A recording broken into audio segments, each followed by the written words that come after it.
Good morning, students. So, students, today we will see cell structure and function. So, a typical cell is a mass of protoplasm containing a nucleus and bounded by a cell membrane.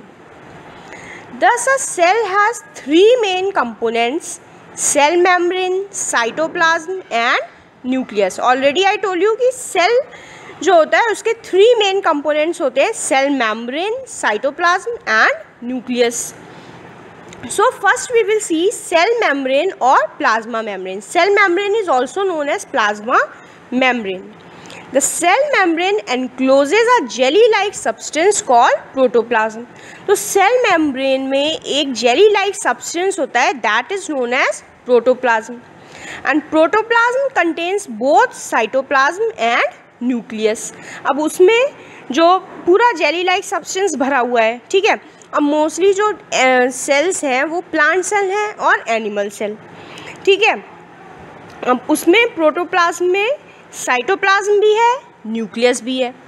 In plant cells there is a thick rigid non living protective covering outside the cell membrane.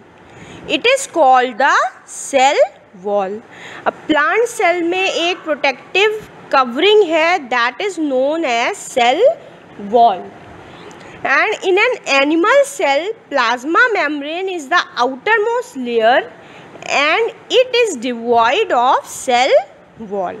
अब animal cell में हम देखें तो plasma membrane उसकी outer most layer होती है और वहाँ पे सेल वॉल नहीं होती है. वहाँ पे प्लाज्मा मेम्ब्रेन ही सेल वॉल का काम करती है, वही सेल मेम्ब्रेन है. Now functions of cell membrane. So we can say कि it is a protection for a cell. It protects the cells and gives it a definite shape.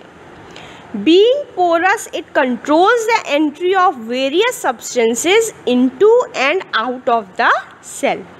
अब porous है इसलिए कंट्रोल करती है कि कोई सब्सटेंस अंदर और बाहर ना जाए. It is a protection for a cell and it maintains a fixed environment inside the cell. एक एनवायरनमेंट को फिक्स करती है सेल के अंदर. So these are the functions of cell membrane. Cell membrane it is also known as plasma membrane and it is enclosed by a jelly like substance what it is known as protoplasm. और इसी protoplasm के अंदर cytoplasm और nucleus present रहते हैं. तो cell wall it is the outermost lining, okay. Cell membrane है और वहीं पे प्रोटोप्लाज्म फिल है. प्रोटोप्लाज्म के अंदर साइटोप्लाज्म भी है और न्यूक्लियस भी है. Now next is cell wall. So plant cells have an additional protective non living rigid covering outside the plasma membrane. अब प्लांट सेल्स हैं उनकी एक और एडिशनल प्रोटेक्टिव कवरिंग है, रिजिड कवरिंग है outside the plasma membrane and it is made up of cellulose. वो cellulose की बनी होती है सेल वॉल, ठीक है. अब ये जो सेल वॉल है ये भी प्रोटेक्ट करती है हमारे पूरे अंदर सेल को. It provides rigidity and strength to the plant cell. Rigidity provide करती है, स्ट्रेंथ प्रोवाइड करती है प्लांट सेल को and it also protects the inner part of the cell. और अंदर के जो सेल ऑर्गेनेलीज हैं उसमें they also protect the inner parts of the cell.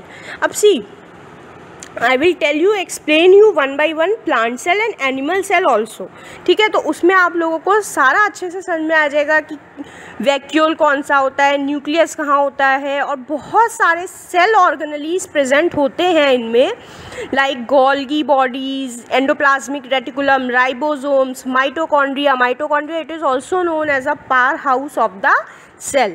So I will explain you with the help of these diagrams. You can see the same diagrams on this page number also, okay, and one by one I will explain you with the help of the diagram. So again see cell structure and function. So three main components are there: cell membrane, cytoplasm and nucleus. अब cell membrane के अंदर ही एक jelly like substance होता है protoplasm and इसी protoplasm में cytoplasm और nucleus होता है. You can see in the diagram. Okay.